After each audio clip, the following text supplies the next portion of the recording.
नमस्कार दोस्तों। भोजशाला विवाद में हिंदू मुस्लिम के बाद अब जैन समुदाय भी कूद चुका है। जैन समुदाय के द्वारा कहा जा रहा है कि ये जो भोजशाला है, ये जैन जो धर्म है इसका एक गुरुकुल हुआ करता था। तो आखिर समझेंगे कि भोजशाला है क्या, इसका विवाद है क्या, और आर्कियोलॉजिकल सर्वे अब यानी कि ASI archaeological survey of India के द्वारा जो भी जांच सर्वे किया गया है उसमें आंकड़े क्या आते हैं। 30 जुलाई को फाइनल इसका डिसीजन आएगा सुप्रीम कोर्ट के द्वारा, क्योंकि ये मामला सुप्रीम कोर्ट में चला गया है। तो फिर पता चलेगा कि आखिर इसका जो एक्चुअल विवाद है क्या है, किस पक्ष को मिलता है। हिंदू को मिलेगा, मुस्लिम को मिलेगा भोजशाला, या फिर जैन को मिलेगा। तो आइए समझते हैं। पहले सबसे पहले जानते हैं इसके विवाद का कारण। उससे पहले जानते हैं कि जो आज के 1000 साल पहले, आज के 1000 साल पहले मध्य प्रदेश के धार में शासन किसका था? परमार वंश का शासन चलता था। परमार वंश का शासन चलता था। इसी परमार वंश में ही जन्मे थे राजा भोज। राजा भोज परमार वंश में ही जन्म हुआ था। इन्होंने 1000 से सन 1000 से लेकर 1055 तक यहाँ पर जो धार डिस्ट्रिक्ट है यहाँ पर शासन किए थे। तो उन्हीं के द्वारा बताया जाता है कि उन्हीं के द्वारा जो भोजशाला है उसका निर्माण करवाया गया था। तो आखिर जो आर्कियोलॉजिकल सर्वे ऑफ इंडिया है, आर्कियोलॉजिकल सर्वे ऑफ इंडिया है, इसकी जो संरक्षक इमारत है यानी भोजशाला है, इसमें हर मंगलवार को, ध्यान रखिएगा, हर मंगलवार को पूजा होता है। हिंदुओं के द्वारा पूजा किया जाता है। इसमें शुक्रवार को नमाज पढ़ी जाती है। शुक्रवार को नमाज पढ़ी जाती है मुस्लिम पक्ष के द्वारा। हिंदू पक्ष का दावा है, हिंदू पक्ष क्लेम करता है कि जो भोजशाला है ये मंदिर है जिसे राजा भोज ने बनवाया था। हिंदू पक्ष का मैटर है कि ये मंदिर है। मुस्लिम पक्ष का तर्क है कि पूर्व से ही इसे कमाल मौला मस्जिद माना जा चुका है। यानी मुस्लिम पक्ष का तर्क है कि ये मस्जिद है जिसे कमाल मौला मस्जिद माना जा चुका है। वहीं जैन समाज ने अभी अपना याचिका दायर की है सुप्रीम कोर्ट में। उसके द्वारा कहा जा रहा है कि यह गुरुकुल है, ये जैन धर्म का गुरुकुल है। तो वही समझते हैं इस सारे विवाद के कारण। 22 जुलाई को जैन समुदाय के द्वारा भी एक याचिका सुप्रीम कोर्ट में दायर कर दी गई है। सुप्रीम कोर्ट में याचिका दायर करके कहा गया है कि तीसरे पक्ष हिंदू मुस्लिम के बाद तीसरे पक्ष को भी इसमें शामिल कर लेना चाहिए, क्योंकि ये जो भोजशाला है, ये जो जैन धर्म है इसका एक गुरुकुल हुआ करता था। इन्होंने सुप्रीम कोर्ट में याचिका दायर की है। याचिका में कहा गया है सुप्रीम कोर्ट इस मामले में जैन समाज का पक्ष भी सुने, क्योंकि ब्रिटिश म्यूजियम में जो मूर्ति रखी गई है, ब्रिटिश म्यूजियम में जो मूर्ति रखी गई है, यहाँ पर देखिए, इसे हिंदू पक्ष के द्वारा बाघ देवी का मूर्ति कहा जाता है। बाघ देवी यानी माता सरस्वती का मूर्ति, बाघ देवी। उसके बाद जो जैन समुदाय है उसके द्वारा कहा जा रहा है, अभी यह लंदन के म्यूजियम में रखा गया है। अभी इनके द्वारा जो जैन समुदाय है उनके द्वारा कहा जा रहा है कि ये जैन धर्म की देवी है जिनका नाम है अंबिका। अंबिका है उनका, उनसे संबंधित है, ये बाघ देवी की मूर्ति नहीं है। तो इससे पहले जो भोजशाला विवाद है इसके मामले में ये हो गया। फिर उसके बाद जो भोजशाला का विवाद है हाई कोर्ट में, यानी कि मध्य प्रदेश का जो हाई कोर्ट है, इसमें चल रही है इसकी सुनवाई पिछले 22 मई से, यानी मई महीने से, मई 2022 से इसकी सुनवाई चल रही है। अभी तक सुनवाई इसकी चल रही है। 21 मार्च 2024 को, ध्यान रखिएगा, 21 मार्च 2024 को हाई कोर्ट ने ASI archaeological survey of India, archaeological survey of India को सर्वे करने का आदेश दिया कि भोजशाला का आप सर्वे करो। तो आर्कियोलॉजिकल सर्वे ऑफ इंडिया यानी एएसआई ने लगभग 100 दिनों तक सर्वे किया। 100 दिनों के सर्वे करने के बाद जब 100 दिनों का सर्वे इसका कंप्लीट हो गया, तो ये अपना जो भी रिपोर्ट था इस रिपोर्ट को सौंप दिया है कहाँ पर? हाई कोर्ट में। मध्य प्रदेश में हाई कोर्ट के अंदर ये अपनी रिपोर्ट को सौंप दिया है। तो हाई कोर्ट का जो डिसीजन आया है उससे पहले जो हिंदू पक्ष है, हिंदू पक्ष ने अपनी याचिका दायर कर दी है कहाँ पर? सुप्रीम कोर्ट में।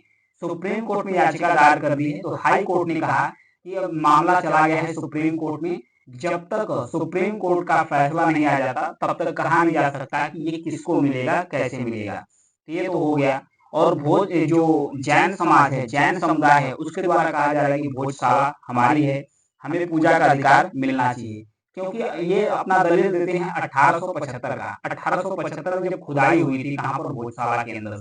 भोजशाला के अंदर जब खुदाई हुई थी तो उस दौरान भोजशाला से वाघ देवी की जो मूर्ति निकली थी, तो उन्हें कहा गया कि जो मूर्ति वाघ देवी की, यहाँ पर देखिए फिगर देख सकते हैं वाघ देवी की, उन्होंने कहा कि ये वाघ देवी की मूर्ति नहीं है बल्कि जैन धर्म की देवी है, अंबिका की मूर्ति है।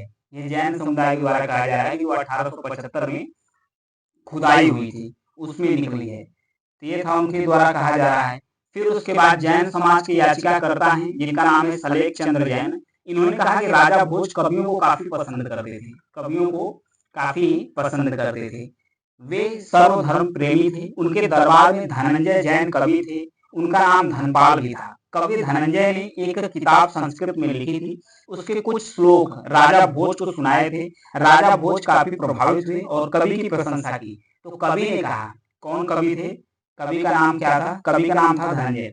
इन्होंने कहा मैं तो कुछ नहीं हूँ, जो मेरे गुरु हैं और भी बहुत ज्यादा आलिशान है, बहुत तगड़े तरीके से हूँ, मैं तो उन्हीं से सीखा हूँ, मैं उनका शिष्य हूँ। उनके गुरु हैं आचार्य महंत मानतुंग। उन्होंने कहा कि मेरे गुरु आचार्य महंत मानतुंग है। तब फिर जो राजा भोज थे उनको इसमें इंटरेस्ट आया। उन्होंने कहा अपने सैनिक भेजे, अपने मतलब भेजे उनको मंगाने के लिए, जो आचार्य मानतुंग है उनको बुलाने के लिए। तो जो आचार्य मानतुंग है यानी कि जो धनंजय कवि धनंजय के गुरु थे मानतुंग, तो मानतुंग पहाड़ी पर बैठकर अपनी तपस्या कर रहे थे। इन्होंने राजा भोज के यहाँ आने से मना कर दिया। तो राजा भोज को ये बात बुरा लगा। जब बुरा लगा तो उन्होंने सैनिक भेजकर उन्हें वापस बुलाया। बुलाने के बाद उन्होंने कारागार में उन्हें बंद कर दिया। तो कारागार के अंदर ही उन्होंने एक स्तोत्र लिख दिया जिसका नाम था भक्तमाल स्तोत्र। भक्तमाल स्तोत्र। इस स्तोत्र को सुनकर काफी ज्यादा भोज जो राजा भोज थे ये प्रभावित हुए। प्रभावित होने के बाद वे आचार्य भोज प्रभावित हुए। तो राजा भोज ने मालवा प्रांत में जैन धर्म के बहुत सारे मंदिर भी बनवाए। भोजशाला एक जैन गुरुकुल था। जो मंदिर था उसी मंदिरों में एक भोजशाला भी एक मंदिर था। मतलब इन मंदिरों में एक भोजशाला भी बनवाया गया था जिसे जैन धर्म अपना गुरुकुल कहता है। यहाँ से बताया जाता है कि यहाँ आदिनाथ भगवान जो जैन धर्म के हैं उनके मंदिर भी हैं। यहाँ से नेमिनाथ भगवान की मूर्ति भी निकली है जो 22वें तीर्थंकर है। 22वें तीर्थंकर हैं जिनका नाम है नेमिनाथ। नेमिनाथ है, इनकी भी मूर्ति निकली है, ये कहा जाता है जैन समुदाय के द्वारा। 20वें तीर्थंकर है। ये उन्होंने कहा कि इनसे संबंधित भोजशाला में जैन धर्म से संबंधित कुछ चिन्ह भी निकले हैं। जैन कछुआ निकला है, मतलब जैसे कछुआ निकला है। तो उन्होंने कहा कि हमारे जो 20वें तीर्थंकर है उनका चिन्ह कछुआ था। शंख भी मिला है, जो 22वें तीर्थंकर नेमिनाथ है उनका चिन्ह है, जो शंख मिला है। उन्होंने कहा कि उनका चिन्ह है, किसका प्रतीक है, जो भगवान 22वें तीर्थंकर है नेमिनाथ उनके चिन्ह मिले हैं। तो अब आते हैं आर्कियोलॉजिकल सर्वे ऑफ इंडिया की तरफ। जो आर्कियोलॉजिकल सर्वे ऑफ इंडिया है इन्होंने 7 तथ्य को सामने रखा है। 7 यानी 7 तथ्य को सामने रखा है। तो आइए बारी बारी से समझते हैं 7 तथ्यों के बारे में। सबसे पहले तो इसकी दिशा के बारे में रायत करते हैं। ऊपर नॉर्थ यानी ऊपर नॉर्थ यानी उत्तर है, नीचे साउथ है यानी दक्षिण है, और फिर यहाँ पर ईस्ट है, ये वेस्ट है, और फिर इधर ईस्ट है यानी पूरब है। तो इसको समझने की कोशिश करते हैं। गर्भगृह का जो पिछला हिस्सा है, यहाँ अंदर 27 फीट, गर्भगृह मतलब जो अंदर का हिस्सा है, यहाँ पर 27 फीट तक खुदाई की गई, जहाँ दीवार का एक ढांचा मिला है। जब गर्भगृह के अंदर खुदाई हुई तो दीवार का एक ढांचा मिला था। सीढ़ियों के नीचे का जब खुदाई हुआ, बंद कमरा था, तो यहाँ से वाग देवी, माता सरस्वती, हनुमान जी और गणेश जी समेत अन्य देवी देवताओं के मूर्ति मिले। शंख मिला, शंख सहित 79 अवशेष मिले, यानी कि लगभग 79 अवशेष यहाँ पर मिले हैं। फिर उसके बाद उत्तर पूर्वी कोना व दरगाह का पश्चिमी हिस्सा, जो यहाँ पर देखिए उत्तर पूर्वी कोना है, प्लस जहाँ पर दरगाह बना हुआ है, दरगाह जहाँ पर बना हुआ है, दरगाह के हिस्से में जब खुदाई हुई तो जब वहां देखा गया तो वहां पर कई सारे मतलब श्री कृष्ण जी, बासुकी नाग बासुकी, शिव जी की प्रतिमा वहां पर मिली है।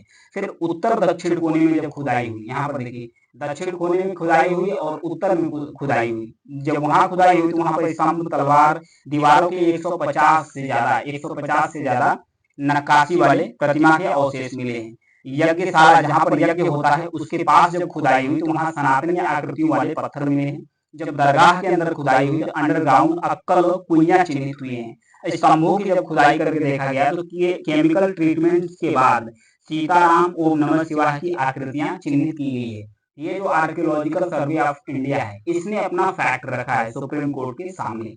अब बात आती है बसंत पंचमी पर सरस्वती पूजा के लिए हिंदू पक्ष को भोजशाला में पूरे दिन पूजा करने की छूट मिल जाती है। यहाँ पर देखिए ये बीच में कुंड है, वहां पर हवन कुंड अपनी करते रहते हैं, मतलब सरस्वती पूजा के दिन हवन कुंड करते रहते हैं। ये तो हो गया कानूनी दावपेच। अब आते हैं किस पर, अब आ जाते हैं कि भोजशाला के बारे में जानते हैं। आखिर भोजशाला का निर्माण किसने करवाया है, इसके बारे में महत्वपूर्ण फैक्ट समझते हैं। 1034 में परमार शासक राजा भोज ने या ज्ञान की साधना और मां सरस्वती की आराधना के लिए भोजशाला का निर्माण करवाया था। ये फैक्ट समझिए। 1034 में ध्यान रखिएगा। यहाँ जो यह भोजशाला था, नालंदा तक्षशिला की तरह एक विशाल आवासीय संस्कृत विश्वविद्यालय था। यहाँ पर नालंदा और तक्षशिला की तरह ही ये भी आवासीय संस्कृत विश्वविद्यालय था। सैकड़ों अलंकृत लाल स्तंभों पर आधारित सभा भवन के शिखर पर देवी देवताओं की मूर्तियां शोभनीय वहां पर दिखाई देती थी। इस भवन में माघ, बाढ़ भट्ट, कालिदास, भवभूति, भास्कर भट्ट, धनपाल, मानतुंगाचार्य जैसे प्रकांड जो विद्वान थे वो अध्ययन और अध्यापन करते थे, यानी पढ़े भी थी, वहां पे पढ़ाई भी थी। भवन के उत्तर और दक्षिण की दीवारों पर जालीदार खिड़कियों के बीच देवी देवताओं की जो मूर्तियां हैं वो भी उकेरी गई थी। भवन के मध्य में विशाल यज्ञ कुंड था। भवन के मध्य में ही एक विशाल यज्ञ कुंड था। सन 1035 में सन 1035 में मां सरस्वती की अप्रतिम सौंदर्य प्रतिमा का प्राण प्रतिष्ठा बसंत पंचमी के दिन पर किया गया था। बसंत पंचमी के दिन पर वहां पर किया गया था। जो महाराजा भोज हैं स्वयं ये 72 कलाओं से परिपूर्ण थे। 36 तरह के आयुध विज्ञान से संबंधित वो ज्ञान रखते थे। उनका जो कार्यकाल था सन 1065 से लेकर 1065, मतलब उनका कार्यकाल 1000 से शुरू हो गया था, 1065 तक उनका कार्यकाल चला था। उन्होंने अनेक मंदिरों, घाटों, तालाबों एवं जो विश्वविद्यालय हैं उसका भी निर्माण करवाया था, मतलब विद्यालयों का निर्माण करवाया था। राजा भोज स्वयं विद्वान होने के साथ ही विद्वानों के संरक्षक भी थे। जैन संप्रदाय के अभय देव जी ने सूरी पद प्राप्त किया था। काशी के महान पंडित भाव बृहस्पति ने शैव संप्रदाय के सिद्धांतों का अध्ययन एवं प्रतिपादन भी किया था। स्थापना से लगातार 271 वर्ष तक भोजशाला ज्ञान का केंद्र बना रहा। फिर उसके बाद 1269 में अरब मूल के कमाल मौलाना योजनाबद्ध तरीके से धार आकर बस गए। जो कमाल मौलाना है वो योजनाबद्ध तरीके से 1269 में, ध्यान रखिए 1269 में उनकी एंट्री होती है। मध्य प्रदेश का जो धार डिस्ट्रिक्ट जहाँ भोजशाला स्थित है वहां पर योजनाबद्ध तरीके से आकर वहां पर बसना शुरू कर दिए। फिर 1305 में जो अलाउद्दीन खिलजी है, परमाणु के अभेद्य माने जाने वाले, जो मालवा पर आक्रमण कर दिया और फिर उसके बाद इस्लामी राज्य की वहां पर स्थापना कर दी। यानी कि 1305 में अलाउद्दीन खिलजी ने वहां पर जो परमार का अभेद्य किला था उसे ढाकर वहां पर अलाउद्दीन खिलजी मतलब इस्लामी राज्य की स्थापना कर दिया था। भोजशाला सहित अनेक ऐतिहासिक एवं धार्मिक महत्व के जितने भी स्थल थे उसको अलाउद्दीन खिलजी के द्वारा ध्वस्त कर दिया जाता है। फिर उसके बाद 1401 में दिलावर खां गौरी ने मालवा पर अपना आधिपत्य घोषित कर दिया। फिर विजय मंदिर को भी नष्ट कर दिया वहां पर। सन 1514 में, ध्यान रखिएगा, सन 1514 में महमूद शाह खिलजी द्वितीय ने आक्रमण कर भोजशाला को मस्जिद में परिवर्तित करने का प्रयत्न किया। खिलजी ने ही कमाल मौलाना की याद में भोजशाला के बाहर एक मकबरा उसकी मृत्यु के 204 वर्ष बाद वहां पर एक स्थापित कर दी। कमाल मौलाना की मृत्यु के बाद एक मकबरा वहां पर स्थापित कर दिया गया। फिर उसके बाद जबकि कमाल मौलाना की जो मृत्यु हुई थी 1310 में हुई थी, लेकिन उसकी स्थापना कब हुई थी? 204 वर्ष बाद, 1514 के 204 वर्ष बाद वहां पर की गई थी। 1310 में ही उसकी मृत्यु हो गई थी। मृत्यु के 204 वर्ष बाद अगर 204 इसमें जोड़ेंगे तो लगभग 1310 में कितना हो जाएगा? 13×2 1514, मतलब 1514 ईस्वी में इसकी स्थापना की गई थी। यानी कि जो कमाल मौलाना है उसकी मृत्यु कहाँ पर हुई थी? अहमदाबाद में हुई थी। जो अहमदाबाद है वो गुजरात में है, वहां पर मृत्यु हुई थी। जबकि यहाँ पर उसका मकबरा कहाँ पर बनवाया गया था? तो उसका मकबरा बनवाया गया है मध्य प्रदेश का जो धार डिस्ट्रिक्ट है वहां पर बनवाया गया है। तो जो आर्कियोलॉजिकल सर्वे है और भी जो तथ्य इसमें बताए गए हैं इसके आधार पर तो लगता है कि मुस्लिम पक्ष है उसका जो तथ्य है वो काफी मजबूत नहीं है। लेकिन जो जैन धर्म वाले अपने तथ्य दे रहे हैं अब उस पर मुस्लिम पक्ष, हिंदू पक्ष, इन तीनों पक्ष की अब सुनवाई होगी सुप्रीम कोर्ट के अंदर। 30 जुलाई को फैसला आएगा। अब 30 जुलाई को सुप्रीम कोर्ट के द्वारा बताया जाएगा कि आखिर जो भोजशाला है ये किसको मिलेगा? हिंदुओं को मिलेगा मंदिर के रूप में, या जैन धर्म को मिलेगा गुरुकुल के रूप में, या मुस्लिम को मिलेगा एक मस्जिद के रूप में। तो ये था भोजशाला से संबंधित न्यूज एनालिसिस। Thank you.